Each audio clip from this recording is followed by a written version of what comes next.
2022 menjadi tahun penting jelang Pesta Demokrasi 14 Februari 2024. Tahun ini tahapan pemilihan pun dimulai. Dari mulai pelantikan komisioner KPU dan Bawaslu hingga penetapan 17 partai politik yang akan bertarung menuju Senayan di 2024 nanti. Berikut kami hadirkan perjalanan mengawal Pesta Demokrasi sepanjang tahun ini.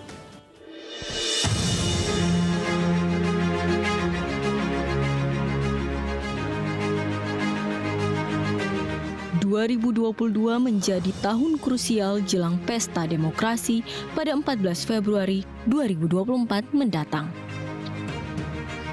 Sebelum pemilihan umum dimulai, Komisioner Komisi Pemilihan Umum periode 2022 hingga 2027 dilantik oleh Presiden Joko Widodo 12 April lalu. Ketujuh komisioner baru KPU ini mengucapkan sumpah di Istana Negara untuk mengawal Pesta Demokrasi tanah air secara jujur, adil, dan cermat. Demi Allah saya bersumpah. Demi Allah saya bersumpah. Bahwa saya dalam menjalankan tugas dan wewenang akan bekerja dengan sungguh-sungguh. Jujur, adil, dan cermat. Demi suksesnya pemilihan umum anggota Dewan Perwakilan Rakyat.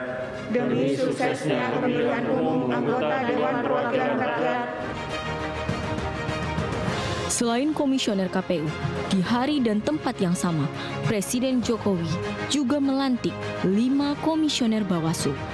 Sumpah yang sama pun diucap masing-masing komisioner di hadapan Presiden. Tak lama usai dilantik, KPU dan Bawaslu langsung berjibaku melakukan berbagai persiapan Pesta Demokrasi. 1 Agustus 2022 dimulai dengan bakal calon partai politik mendaftarkan diri ke KPU.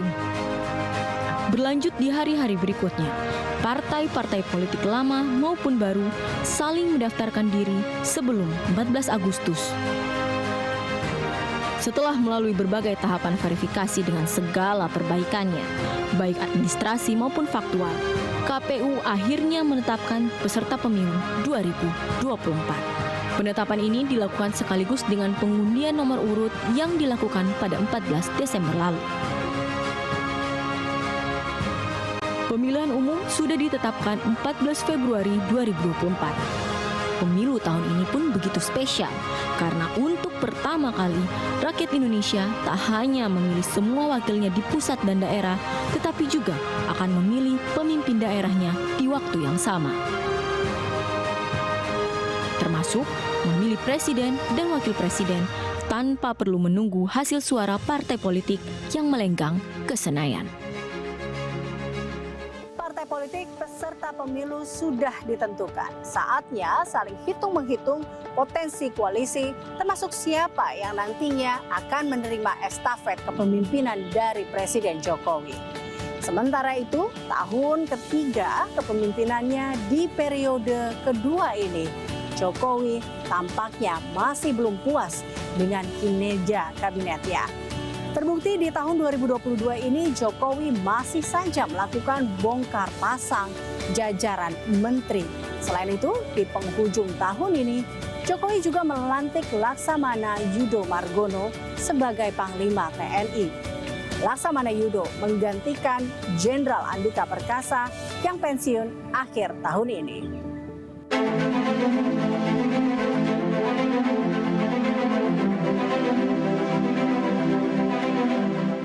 2022 mulai menjadi tahun yang sibuk bagi partai politik. Sejumlah parpol memulai kalkulasi strategi hingga cari koalisi demi menjadi nomor 1 di negeri ini. Berbagai pertemuan politik pun mulai dilakoni.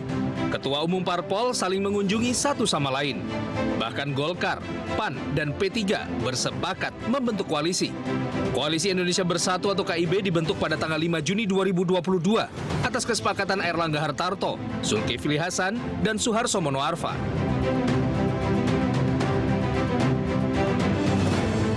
Ketiga parpol ini pun memilih mendaftar bersama ke KPU guna menunjukkan kesolidan koalisi. Meski tampak solid, namun nyatanya belum ada kata sepakat terkait siapa sosok calon presiden yang akan diusung ketiganya. Berbeda dengan Koalisi Indonesia Bersatu, koalisi yang sempat disebut sebagai Koalisi Semut Merah Gerindra dan PKB mantap mengusung ketua umum masing-masing. Gerindra menetapkan Prabowo Subianto sebagai calon presiden dari partainya, sementara PKB mendorong Muhaimin Iskandar atau Caimin maju mendampingi Prabowo di 2024 nanti. Sementara itu di tengah kegalauan parpol lain dalam menentukan capres-cawapres, Nasdem muncul dengan langkah mantap. Dalam hasil rakernasnya 17 Juni lalu, Nasdem mengumumkan 3 nama untuk dipilih sebagai capres pilihan kadernya. Nama Ganjar Pranowo, Anies Baswedan, hingga Panglima TNI periode 2021-2022, Jenderal Andika Perkasa diusulkan. Hasilnya, Nasdem menjadi parpol pertama yang mengusung kandidat capres yakni Anies Baswedan, meski pemilu masih 1,5 tahun lagi. Berbagai nama tokoh pun digadang-gadang akan maju dalam kontestasi Pilpres 2024. Sebut saja Ganjar Pranowo, Prabowo Subianto, Anies Baswedan, Puan Maharani, dan sejumlah tokoh lainnya. Meski begitu, Presiden Joko Widodo tampaknya perlu memastikan estafet kepemimpinannya berjalan lancar. Dalam beberapa kesempatan, Jokowi mengeluarkan isyarat kehendak estafet kepemimpinannya diserahkan kepada orang yang tepat. Jokowi bahkan terang-terangan menyebut jatah Prabowo setelah dirinya menyerahkan jabatan RI satunya. Namun tak berselang sebulan, masih dalam bulan yang sama, lagi-lagi Jokowi memberi isyarat siapa sosok ideal penggantinya nanti. 26 November 2022, Stadion Utama Gelora Bung Karno jadi saksi kriteria capres penggantinya. Dalam acara silaturahmi relawan bertajuk Nusantara Bersatu, Jokowi mengingatkan untuk berhati-hati memilih capres di 2024 nanti.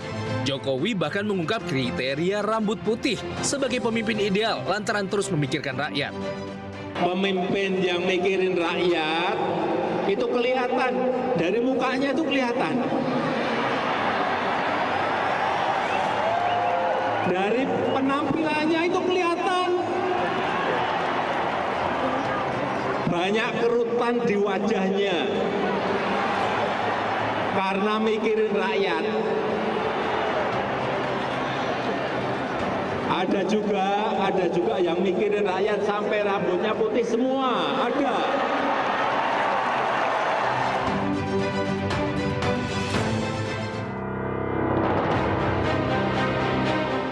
Pertengahan tahun 2022, Presiden Joko Widodo kembali memutuskan melakukan bongkar pasang kabinetnya.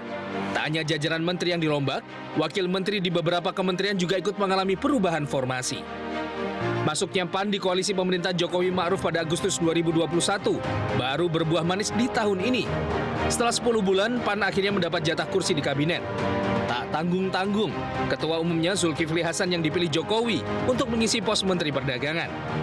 Pos menteri ini cukup jadi sorotan setelah polemik mahalnya harga minyak goreng yang tak kunjung usai.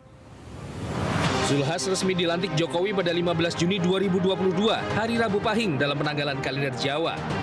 Tak hanya Zulhas, di hari yang sama Jokowi juga melantik Panglima TNI periode 2017-2021, Marsikal Purnawirawan Hadi Cahyanto. Hadi didaulat menjadi Menteri Agraria dan Tata Ruang, Kepala Badan Pertanahan Nasional, posisi yang sebelumnya diisi Sofyan Jalil. Pos Kementerian ATR BPN ini juga tak hanya memiliki menteri baru, namun juga wakil menteri baru. Raja Juli Antoni, Sekretaris Dewan Pertimbangan PSI, ditugaskan Jokowi untuk mendampingi Hadi di kementerian ini.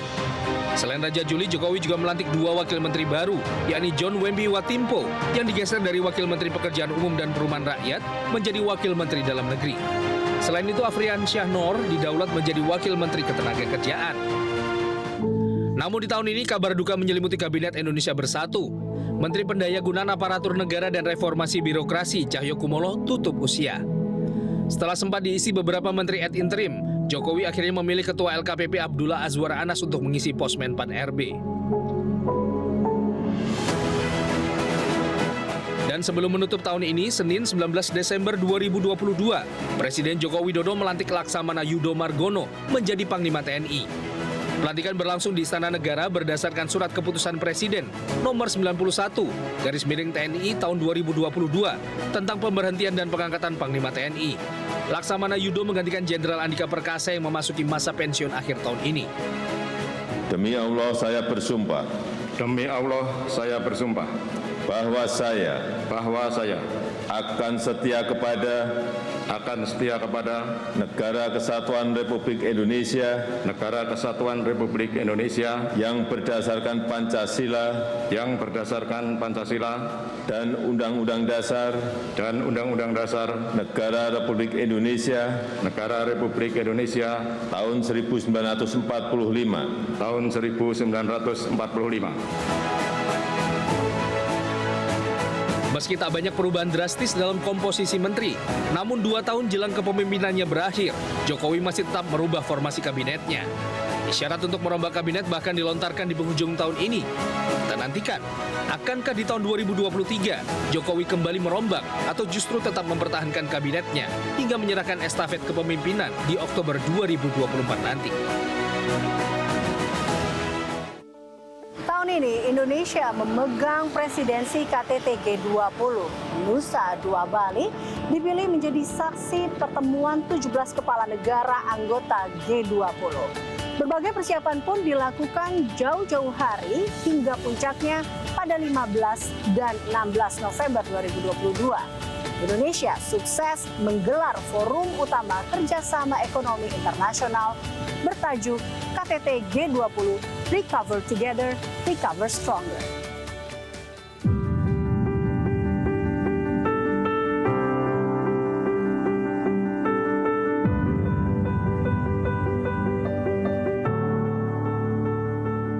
Presiden Joko Widodo membuka pertemuan puncak konferensi tingkat tinggi negara-negara G20 yang digelar selama 2 hari di Nusa Dua Bali.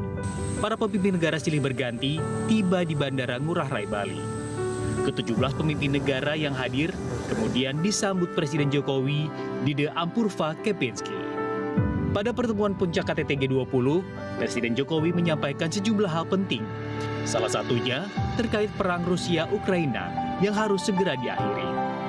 Saat dunia menghadapi tantangan yang luar biasa dengan krisis yang datang bertubi-tubi, Mari kita perlihatkan kepada dunia bahwa kita dapat bersikap bijak, memikul tanggung jawab, dan menunjukkan jiwa kepemimpinan. Mari kita bekerja dan mari kita bekerja sama untuk dunia. Recover together, recover stronger. malam harinya, Presiden Joko Widodo dan Ibu Negara Iriana menyambut hangat para pemimpin dunia. Dalam acara Welcoming Dinner and Cultural Performance G20 Indonesia. Tak hanya sekedar makan malam biasa, acara ini dikemas secara ciamik di dalam kawasan Taman Budaya Garuda Wisnu Kencana. Presiden Jokowi dan Ibu Iriana tak ketinggalan menyambutnya dengan menggunakan baju adat Bali.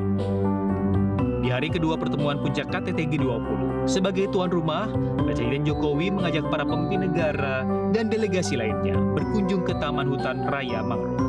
Tak sekedar berkunjung, para pemimpin negara G20 ini juga melakukan penanaman mangrove. Presiden Jokowi ingin menunjukkan bahwa Indonesia peduli akan lingkungan hidup.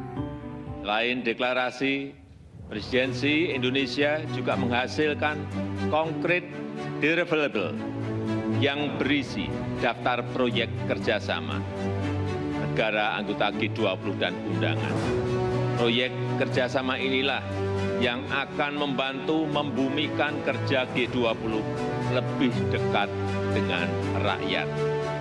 Memastikan G20 bermanfaat tidak saja untuk anggotanya, namun juga bagi dunia dan utamanya negara-negara berkembang.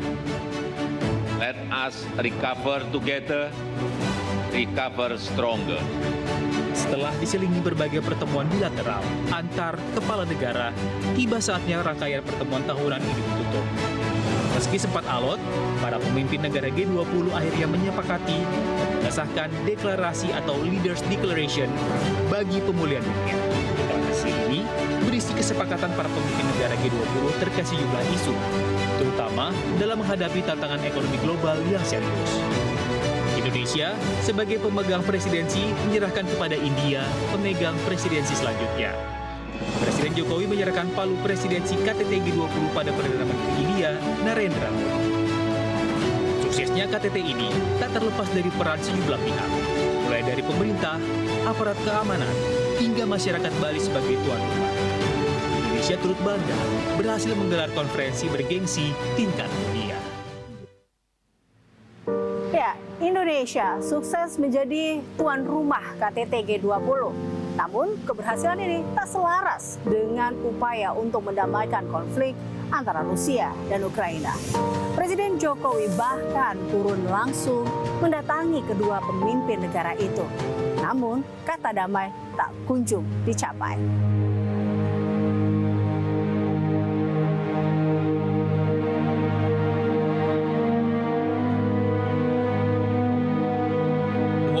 Februari 2022, Rusia memulai perang dengan Ukraina. Rusia meluncurkan serangan pertamanya ke wilayah Ukraina. Ratusan warga tewas dalam serangan ini, sementara ribuan lainnya mengalami luka-luka dan terpaksa mengungsi. Sebagai negara pemegang presidensi G20 di tahun ini, Indonesia turut berperan dalam upaya mendamaikan konflik kedua negara.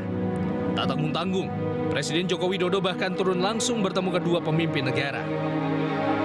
Selasa 28 Juni 2022, Presiden Jokowi dan Ibu Iriana tiba di Polandia. Dari Polandia, Jokowi beserta rombongan menuju Kiev, ibu kota Ukraina, menggunakan kereta api. Sebelum menuju ke Istana Mariinsky, Jokowi dan Ibu Iriana sempat mengunjungi puing-puing kompleks apartemen Lipki di kota Irpin. Bantuan kemanusiaan pun diberikan ibu negara dalam kunjungan ini. Rabu 29 Juni 2022, Presiden Joko Widodo disambut Presiden Ukraina Volodymyr Zelensky. Dalam pernyataan bersama keduanya usai pertemuan, Presiden Jokowi menyebut kunjungannya ke Ukraina sebagai bentuk kepedulian masyarakat Indonesia. Presiden juga menegaskan posisi Indonesia terkait pentingnya penghormatan kedaulatan dan integritas wilayah. Meski diakui Jokowi sulit dicapai, namun semangat perdamaian tak boleh luntur. Saya sampaikan ke Presiden Zelensky bahwa kunjungan ini saya lakukan sebagai manifestasi kepedulian Indonesia terhadap situasi di Ukraina. Dalam kaitan ini saya menawarkan diri untuk membawa pesan dari Presiden Zelensky untuk Presiden Putin yang akan saya temui segera. Usai kembali dari Ukraina, Presiden dan rombongan berangkat ke Rusia melalui Bandara Polandia. Kamis 30 Juni 2022, Presiden Jokowi pun tiba di Istana Kremlin, Moskow, Rusia, dan langsung melakukan pertemuan dengan Presiden Vladimir Putin. Presiden Jokowi pun menegaskan amanat konstitusi Indonesia dalam menjaga perdamaian dunia saat menyampaikan pernyataan pers bersama di Istana Kremlin. Isu perdamaian dan kemanusiaan selalu menjadi prioritas politik luar negeri Indonesia. Saya telah menyampaikan pesan Presiden Zelensky untuk Presiden Putin dan saya sampaikan kesiapan saya untuk menjadi jembatan komunikasi antara kedua pemimpin tersebut. 5 bulan usai kunjungan Presiden Jokowi ke Rusia dan Ukraina, konflik kedua negara ini belum juga usai. Bahkan di gelaran KTT G20 Nusa Dua Bali, Presiden Ukraina Volodymyr Zelensky mendesak G20 turut mengambil langkah. Zelensky juga menjelaskan 10 syarat, salah satunya yakni menarik seluruh pasukan Rusia. Hasilnya negara anggota KTT G20 bersepakat mengecam perang Rusia-Ukraina. Hal ini tertuang dalam poin nomor 3 deklarasi KTT G20 Bali. Diskusi mengenai hal ini berlangsung sangat-sangat alot sekali dan akhirnya para pemimpin G20 menyepakati isi deklarasi,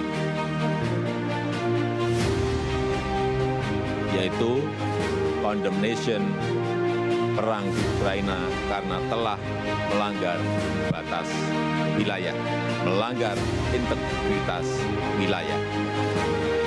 Perang Rusia-Ukraina tak hanya berdampak pada lokal, tapi juga pada kondisi ekonomi global. Semua pihak tentu berharap tak ada lagi kekerasan maupun ancaman yang menghantui kedaulatan masing-masing negara.